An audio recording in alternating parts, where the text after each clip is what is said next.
Olá, meus amigos, bom dia, boa tarde, boa noite. Todos os senhores que são inscritos no nosso canal Anotações de Processo Civil.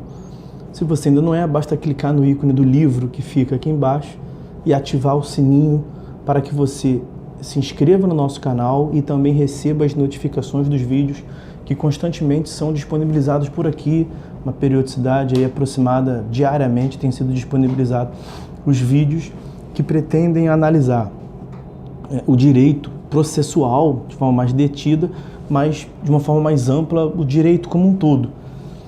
E no vídeo de hoje nós vamos continuar uma análise um pouco mais genérica, mas que também tem importância essencial, aliás, para o processo civil, no que concerne a que eu tenho chamado de jurisdição contemporânea. A necessidade de se compreender a forma pela qual se exerce a atividade jurisdicional nos dias de hoje.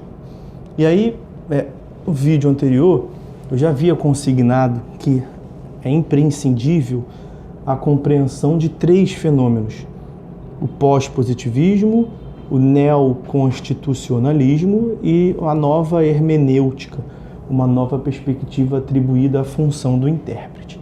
Nós já vencemos a primeira etapa, nós já analisamos o movimento pós-positivista, que tinha como pressuposto a superação do positivismo. Então não é isso que eu pretendo falar aqui com os senhores. Nesse vídeo, que seria a segunda parte dessa temática mais ampla da jurisdição contemporânea, eu quero tratar com os senhores a respeito do movimento neoconstitucionalista. E assim como foi feito lá, eu quero aqui também começar com uma análise terminológica. Uma análise terminológica em qual sentido? Quando a gente analisou o pós-positivismo, eu deixei consignado aos senhores que, na lógica do pós-positivismo, o que se pretende era a superação, o que se pretende é a superação do movimento e da perspectiva positivista. Então, o pós-positivismo é algo que quer se situar no marco teórico, no marco histórico, como um movimento teórico que estará além, que estará, do ponto de vista histórico, após o positivismo. Então, o pós-positivismo quer ser o responsável pela superação do positivismo, quer se situar para além, para após o positivismo. O neoconstitucionalismo é algo diverso.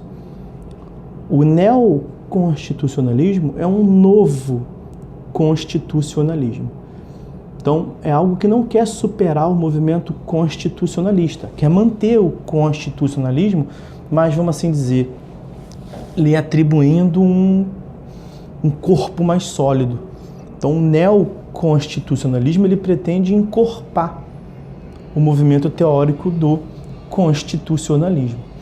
Basicamente, de forma muito resumida também aqui, a ideia não é tratar e esgotar o tema do neoconstitucionalismo, mas para que os senhores possam entender, o movimento neoconstitucionalista ele visa basicamente consignar, em primeiro lugar, a superioridade normativa da Constituição, em segundo lugar, a eficácia normativa direta da Constituição e, em terceiro lugar, a assunção dos princípios constitucionais como mecanismo de inserção dos direitos fundamentais do homem e do cidadão. Bom, esse movimento neoconstitucionalista, ele se dá após o movimento constitucionalista, e o constitucionalismo, ele basicamente conseguiu deixar registrada a existência da Constituição. Só que podemos dizer que o constitucionalismo, ele recebeu, vamos assim dizer, uma rasteira, um contra-ataque hermenêutico dos positivistas. Qual foi a lógica? O legislador ordinário, com medo de perder o poder, porque quando você diz que quem vai passar a mandar, quem é superior é a Constituição, você retira, e a lógica é essa, você retira o poder do legislador ordinário. Você atribui o poder a um movimento único de constituição de uma nova ordem, movimento constituinte. E aí portanto, eles passaram a dizer, Eles não tinham como negar a existência da Constituição, mas eles passaram a sustentar que a Constituição que existia, ela só teria eficácia prática, ela só valeria enquanto norma jurídica, se ela tivesse uma regulamentação por meio de lei. Então veja, essa que foi aí, eu chamo a rasteira hermenêutica. Com esse argumento, eles acabaram transformando a Constituição, que pelo movimento constitucionalista era para existir Constituição, era para a Constituição ser superior e era para a Constituição valer por si só. Mas como ela recebeu esse contra-ataque hermenêutico dos opositores, foi necessário o movimento neoconstitucionalista para rebater essa crítica. Mas vamos ficar por hora com essa rasteira, para compreensão. Eles sustentaram, portanto, que para que uma norma constitucional tivesse eficácia no mundo dos fatos, valesse como norma jurídica, seria necessário um texto de lei, uma lei ordinária que a regulamentasse. Então, com isso, eles conseguiram retomar o poder para eles. A Constituição existia, mas na verdade ela não valia de nada, porque ela só valeria mesmo se tivesse uma lei a regulamentando. Então, é algo parecido com a Constituição afirmasse: todos têm direito à saúde. Mas aí, se não tiver uma lei que regulamente o SUS, se não tiver uma lei que regulamente a forma pela qual aquela afirmação da Constituição de que todos terão direito à saúde, não tiver uma lei regulamentadora, isso significa que não tem direito à saúde, que aquela é um projeto a ser alcançado. E aí falava-se, portanto, em normas constitucionais programáticas. Normas constitucionais como sendo meros programas, meras ideologias, meras metas a serem um dia alcançadas. Se um dia der certo, se um dia vingar, se o Brasil der certo um dia, todos terão direito à saúde, se o Brasil der certo um dia, todos terão direito à educação, e assim vai. Essa concepção já foi sustentada durante muito tempo, até que veio o movimento neoconstitucionalista, e é por isso que é importante compreender. E o que o movimento neoconstitucionalista já faz de imediato? Ele afirma que a Constituição tem eficácia normativa direta. O que significa dizer que a Constituição tem eficácia normativa direta? Que ela não precisa necessariamente de regulamentação pelo legislador ordinário. Não é que não possa ter, pode, é o que se espera. Aliás, no mais das vezes, a própria Constituinte originário diz na forma da lei, conforme será regulamentado por lei. Beleza, a lei regulamenta mesmo o que a Constituição vem a dizer. Mas o fato do legislador ser omisso, isso não vem dizer que você tem que amassar a Constituição e jogar fora, que ela não produz efeito jurídico, porque a Constituição tem eficácia normativa de per si. A Constituição tem eficácia normativa sozinha. A Constituição tem eficácia normativa diretamente por ela mesma. Esse é o principal fundamento jurídico, inclusive, para o mandado de injunção. O mandado de injunção como uma ação, um remédio constitucional, justamente para essas hipóteses, em que a Constituição assegura o direito e ele não é implementado concretamente por uma omissão do legislador. Já tivemos, inclusive, decisões paradigmáticas do STF a esse respeito. Então, essa é uma primeira constatação relevantíssima do ponto de vista teórico e que tem repercussão direta na jurisdição. O juiz, ao exercer jurisdição, ele não precisa analisar a Constituição demandando necessariamente uma regulamentação por lei. Se tiver uma previsão constitucional que não tenha regulamentação por lei, problema do legislador que não regulamentou. A Constituição vale por si só. É claro que se tiver uma Constituição constitucional e uma regulamentação por lei, ele vai ter que analisar a lei também. E vai ter que fazer um parâmetro de conformidade, que é o próximo tópico. Mas nesse primeiro momento, o que tem que ser assentado é que a Constituição vale por si só. Ela não precisa de um passo além para valer. Ela tem eficácia normativa direta. O segundo ponto importante, muito importante, é a superioridade normativa da Constituição. Ela vale por si só. E além de valer por si só, ela é o cume, o ponto máximo do ordenamento. Ela é o diploma jurídico mais importante do ordenamento. A gente fala do movimento de constitucionalização do direito, o movimento de filtragem constitucional. O que significa isso? Nós já vimos no vídeo anterior a ideia de superação do positivismo. No positivismo prevalecia uma ideia codicística. O direito ele era centrado, em primeiro lugar, no direito privado e, em segundo lugar, com base nos códigos. O diploma jurídico central eram os códigos. O código como aquele monumento perfeito, completo, harmônico, que não tinha lacunas. Pensem, por exemplo, no Código de Napoleão. Durante muito tempo, o Código de Napoleão foi o diploma jurídico central da Europa como um todo. Mas com o movimento constitucionalista e mais ainda com o movimento neoconstitucionalista, nós temos duas ordens muito importantes. Primeiro, que nós saímos do direito privado para o direito público. E segundo, que a Constituição assume o papel central. O diploma jurídico central, de onde irradiam os efeitos iniciais do sistema, não vem dos códigos, mas da Constituição. A Constituição é o diploma jurídico superior do ordenamento. E aí isso vai nos trazer duas consequências importantes em relação às leis ordinárias, às normas como um todo infraconstitucionais. É porque no modelo de Estado liberal, na lógica do positivismo, que nós já vimos, bastaria para que uma lei fosse aplicada, e nós inclusive já vimos àquela altura que naquela concepção do direito, o direito era igual à lei, o direito estava acoplado na lei, está na lei, é direito, aplique-se, subsunção. Para que valesse como direito, a lei bastaria um critério meramente formal. Então bastaria a análise dos aspectos quanto à forma para a edição daquele ato normativo. Então nós teríamos que investigar a quem compete o início do procedimento, a quem compete a revisão do procedimento, se houve alteração, como que deve proceder, se não houve, como que deve proceder, como começa, para onde que vai, aí depois que tem a aprovação, para onde que vai, aí depois vai para o Senado, depois vai para o presidente, aí tem uma sanção, promulgação, publicação, ou seja, as etapas formais para a edição de um ato normativo. No modelo liberal, no modelo positivista, bastava isso. Por que que bastava isso? E nós vimos isso lá também. Veja como é que são dados que se retroalimentam, interpenetram. Bastava isso porque o direito ele era alheio e ele não aceitava influxos externos. O direito bastava por si só.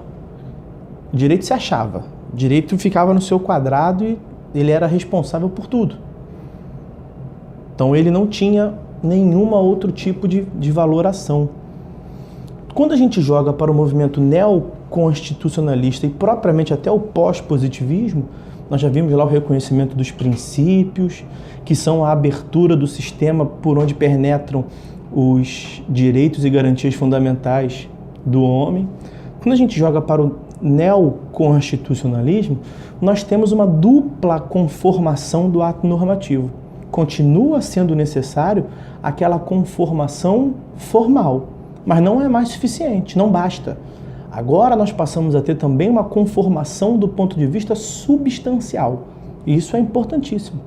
Ou seja, o intérprete, naquele movimento de concretização que nós vimos, que começa no texto normativo e vai culminar lá na norma jurídica a ser aplicada, nós vimos que no pós-positivismo aquilo é chamado de movimento de concretização do direito, porque leva em consideração os fatos subjacentes, a análise do caso concreto. O intérprete vai ter que fazer a conformação do texto normativo de lei com a Constituição, para verificar se há a conformação formal e também se há a conformação substancial, porque a Constituição é superior. Então veja que não basta no neoconstitucionalismo uma análise meramente formal dos textos normativos, mas essencial à compreensão que nós deveremos fazer uma análise também conteudística, uma análise do conteúdo, para aferirmos se há uma compatibilidade do ato normativo com a Constituição e a Constituição como um todo, o princípio da unidade constitucional. Nesse ponto aqui é até interessante fazer um paralelo com a cláusula do Due Process of Law, mais precisamente o Substantive Due Process of Law, que o Supremo constantemente faz referência. O inciso de número 54 do artigo 5º da Constituição diz lá que ninguém será privado dos seus bens, da sua liberdade, sem o devido processo legal. E aí a doutrina já vem interpretando que o devido processo legal tem uma dupla conformação, dupla garantia. O devido processo legal formal, que é de onde se irradiam todos os demais princípios, contraditório, ampla defesa, publicidade, fundamentação, acesso à justiça, e também o devido processo legal substancial. E o devido processo legal substancial é justamente a cláusula da proporcionalidade, da razoabilidade. Proporcionalidade com o quê? Proporcionalidade com os valores subjacentes à sociedade. A gente deve sempre ter em mente que nós vivemos em um Estado democrático de direito, como consta lá no artigo 1º de nossa Constituição. Então veja como é que a tarefa do intérprete ela é muito mais complicada na concretização do direito no pós-positivismo e no neoconstitucionalismo. No positivismo era uma tarefa matematizante, exegética. Se for igual, aplica, ponto final. Agora você tem que fazer várias conformações, várias análises daquelas diversas estruturas que nós vimos. Então, em primeiro lugar, a eficácia normativa direta. Em segundo lugar, a superioridade normativa da Constituição. Em terceiro lugar, o reconhecimento dos direitos fundamentais do homem e do cidadão, que penetram na Constituição por meio dos princípios constitucionais. Nós vimos que na teoria pós-positivista, norma jurídica é gênero que tem regra e princípios como espécie. E aí, quando a gente fala em direitos fundamentais, em princípios como espécie de norma jurídica, é propriamente o reconhecimento de valores que penetram o direito, de valores estranhos ao critério meramente jurídico, que penetram, que conformam o direito quando da sua concretização. Então o direito ele deixa de ser ele deixa de ter aquela perspectiva excludente da teoria pura do direito de Kelsen, própria do positivismo. Então esses são dados relevantíssimos para que nós possamos compreender a forma pela qual se exerce jurisdição atualmente sob a perspectiva do neoconstitucionalismo. E a leitura da Constituição, ela necessariamente perpassa, nós já falamos aqui o artigo 1º da Constituição, através de uma leitura democrática. A leitura democrática porque está lá no artigo 1º da Constituição, o Estado, a República Federativa do Brasil, formada pela União Dissolúvel, constitui-se em Estado democrático de direito. E aí, o professor Barroso diz que o Estado democrático de direito é um ente que tem dois corações. Tem dois corações, um coração que pulsa o direito e um coração que pulsa a democracia, porque ele é um Estado democrático de direito. E vem logo o parágrafo único do artigo 1º da Constituição, que diz que todo poder emana do povo. Então, é essencial para a compreensão e para a leitura constitucional o dado democrático, o pacto democrático. Por que que isso é muito importante para a jurisdição? É porque nós devemos reconhecer que na tarefa de concretização do direito é essencial a participação dos sujeitos envolvidos. Eu volto a dizer que com a lógica do pós-positivismo e do neoconstitucionalismo, a gente sai de um movimento do positivismo fechado e passamos a algo que é pretensamente aberto. Passamos para algo que é pretensamente aberto. E nessa abertura do sistema, nós devemos também ter cuidado para não cometermos nenhum tipo de excesso. Então é importantíssima a leitura democrática do direito e nós vamos encerrar essa análise aqui da nova função jurisdicional, do neoconstitucionalismo, pela importantíssima função contramajoritária do direito. A função contramajoritária, ela justamente reconhece que a democracia nem sempre significa a assunção da prevalência da posição da maioria. Porque é plenamente possível que em uma democracia a posição da maioria, às vezes algo até próximo da unanimidade, a depender do momento político, Aliás, nós vivemos no Brasil, nesse momento que eu gravo o vídeo, em agosto de 2018, algo próximo disso que eu vou falar. Nós podemos ter no movimento democrático algo que choque direitos fundamentais, algo que vá de encontro aos direitos fundamentais. E aí a jurisdição assume essa função contra-majoritária, a função, a possibilidade de ir de encontro à democracia, excepcionalmente, quando for necessário para a proteção de direitos fundamentais. Porque a legitimação do Poder Judiciário, ela não é a prioristicamente pela democracia. Você vota no chefe do Poder Executivo, você vota nos representantes do Poder Legislativo, mas não vota em juiz. É porque o critério legitimador da função judicante, da jurisdição, não é diretamente o pacto democrático, mas a investidura por meio da aprovação em concurso público de provas e títulos. Então, o julgador, o juiz de direito, ele tem que demonstrar no certame que ele detém conhecimentos aptos à proteção de direitos fundamentais, porque esse é o critério legitimador da atuação jurisdicional, atuação do Poder Judiciário. Esta é, portanto, o elo da função contra-majoritária do Poder Judiciário no exercício da jurisdição, tá certo? Então, neoconstitucionalismo, fiquem com a ideia da eficácia normativa direta da Constituição, não precisa necessariamente de regulamentação pelo legislador ordinário. Superioridade normativa da Constituição, a dupla conformação dos textos infraconstitucionais, tanto a conformação formal quanto a conformação conteudística, substancial.